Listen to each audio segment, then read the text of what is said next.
എൻ്റെ എല്ലാ കൂട്ടുകാർക്കും നമസ്കാരം. ഇന്നത്തെ നമ്മുടെ ക്വസ്റ്റ്യൻ പേപ്പർ 2023 ചോദിച്ച ഒരു LD ക്ലർക്കിന്റെ ക്വസ്റ്റ്യൻ പേപ്പറാണ്. പക്ഷെ അത് തമിഴ് മലയാളം നോയിങ് ആയ കാരണം നമുക്ക് കുറച്ച് ക്വസ്റ്റ്യൻസേ ഉള്ളൂ. അതിലെ ഒരു 20 ക്വസ്റ്റ്യൻ നമ്മൾക്ക് മലയാളത്തിലായിട്ടുണ്ട്. അതാണ് നമ്മൾ ഇന്ന് പറയാൻ പോണത്. First question നോക്കിയോളൂ. ജീവകങ്ങളും അവയുടെ അപര്യാപ്തത രോഗങ്ങളും തന്നിരിക്കുന്നു. തെറ്റായ ജോഡികളേവ? A beriberi, D rickets, E വന്ധ്യത, B1 സ്കർവി. ഏതാണ് തെറ്റായ ജോഡി?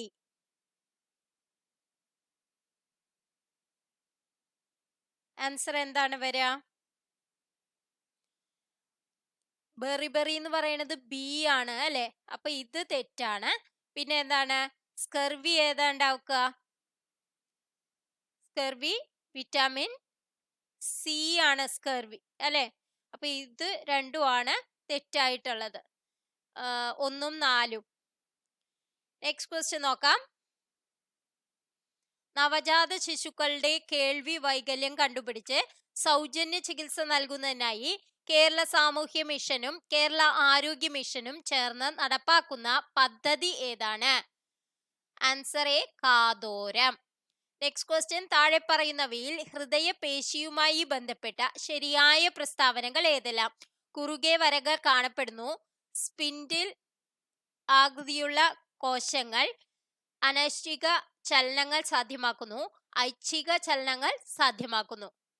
ശരിയായ പ്രസ്താവനയാണ് വേണ്ടത്. 1ഉം 3ഉം ആണ് ശരിയായിട്ടുള്ളത്. കുറുകെ വരകൾ കാണപ്പെടുന്നു എന്നുള്ളതും അനൈച്ഛിക ചലനങ്ങൾ സാധ്യമാക്കുന്നു. Next question. താഴെ പറയുന്നവയിൽ ഹരിതഗൃഹ വാതകം അല്ലാത്തത് ഏത്? Answer D nitrous acid. Next question. താഴെ തന്നിരിക്കുന്നവയിൽ ഏത് ഉപകരണത്തിലാണ് വൈദ്യുതോർജം യാന്ത്രികോർജമായി മാറുന്നത്? ആൻസർ ബി വൈദ്യുത ഫാൻ. Next question. താഴെ തന്നിരിക്കുന്ന രണ്ട് പ്രസ്താവനകളെ സംബന്ധിച്ച ശരിയായ ഓപ്ഷൻ ഏത്? ഭൗമോപരിതലത്തിൽ എല്ലായിടത്തും ഗ്രാവിറ്റി മൂലമുള്ള ത്വരണം ഒരുപോലെയാണ്. ഒരു വസ്തുവിന്റെ ഭാരം ഭൂമധ്യരേഖാ പ്രദേശത്ത് ഉള്ളതിനേക്കാൾ കൂടുതലാണ് ധ്രുവ പ്രദേശത്ത്. എന്താണ് ശരിയായിട്ടുള്ളത് ഇതിലെ ഓപ്ഷനില്? അതായത് എന്താണ്? ആൻസർ ഡി ആണ് അല്ലെ? ഭൗമോപരിതലത്തിൽ എല്ലായിടത്തും ഗ്രാവിറ്റി മൂലമുള്ള ത്വരണം ഒരുപോലെയാണ് എന്നുള്ളത് തെറ്റില്ലേ? ബാക്കി എന്താണ്? ഒരു വസ്തുവിന്റെ ഭാരം ഭൂമധ്യരേഖാ പ്രദേശത്ത് ഉള്ളതിനേക്കാൾ കൂടുതലാണ് ധ്രുവ പ്രദേശത്ത് എന്നുള്ളത് ശരിയാണ്. അപ്പൊ 1 തെറ്റും 2 ശരിയുമാണ്. Next question. ഒരു കോൺവെക്സ് ലെൻസിന് മുന്നിൽ 10 സെന്റിമീറ്റർ അകലെ വസ്തു വെച്ചപ്പോൾ ലെൻസിൽ നിന്ന് 20 സെന്റിമീറ്റർ അകലെയായി യഥാർത്ഥ പ്രതിബിംബം ലഭിച്ചു. ഈ ലെൻസിന്റെ ഫോക്കസ് ദൂരം എത്ര? ആൻസർ സി ആണ് 8 സെന്റിമീറ്റർ +8 സെന്റിമീറ്റർ എന്നുള്ളതാണ് വരിക. നെക്സ്റ്റ് ക്വസ്റ്റ്യൻ നോക്കാം. ഫുട്ബോളിന്റെ ആകൃതിയിലുള്ള കാർബണിന്റെ ഒരു രൂപാന്തരമാണ്.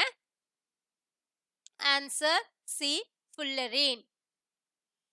Next question. ഒരു മൂലകത്തിന്റെ ബാഹ്യതമ ഷെല്ലിലെ ഇലക്ട്രോൺ വിന്യാസം 3s2 3p5 ആണെങ്കിൽ മൂലകത്തിന്റെ സംയോജകത എത്ര? ആൻസർ എന്താണ് വരിക? 1 ആണ് വരിക അല്ലെ? P5 ഉണ്ട് ഇവിടെ. 6 ആവാൻ വേണ്ടി 1 ആണ് നമുക്ക് സംയോജകതയായിട്ട് വരിക. Next question. താഴെ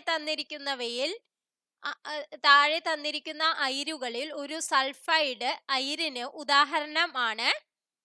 ഏതാണ്? Zinc blende.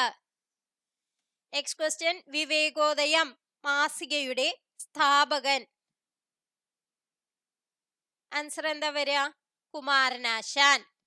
Next question. Thycaud അയ്യാവുമായി ബന്ധമില്ലാത്തത് ഏത്? തൈക്കാട് അയ്യാവിന്റെ പ്രധാന ശിഷ്യനായിരുന്നു ശ്രീനാരായണ ഗുരു. തൈക്കാട് അയ്യായുടെ യഥാർത്ഥ പേര് സുബ്ബരായൻ എന്നായിരുന്നു. സമത്വ സമാജം സ്ഥാപിച്ചു. ഇതിലേതാണ് ബന്ധമില്ലാത്തത്? ആൻസർ ബി 3 ആണ്. സമത്വ സമാജം സ്ഥാപിച്ചു എന്നുള്ളത് തൈക്കാട് അയ്യായുമായി ബന്ധമില്ല. Next question. ശ്രീനാരായണ ഗുരു സന്ദർശിച്ച ഏക വിദേശ രാജ്യം. ഇത് കുറച്ച് ക്വസ്റ്റ്യൻ പേപ്പറിൽ കണ്ടിട്ടുണ്ട്. ശ്രീലങ്ക. എന്റെ ജീവിത സ്മരണകൾ എന്ന ആത്മകഥ എഴുതിയ സാമൂഹ്യ പരിഷ്കർത്താവ് ആരാണത്? മന്നത്ത് പത്മനാഭൻ. നെക്സ്റ്റ് ക്വസ്റ്റ്യൻ, 1896 ഈഴവ മെമ്മോറിയലിന് നേതൃത്വം കൊടുത്ത വ്യക്തി. Answer A, doctor Palpu.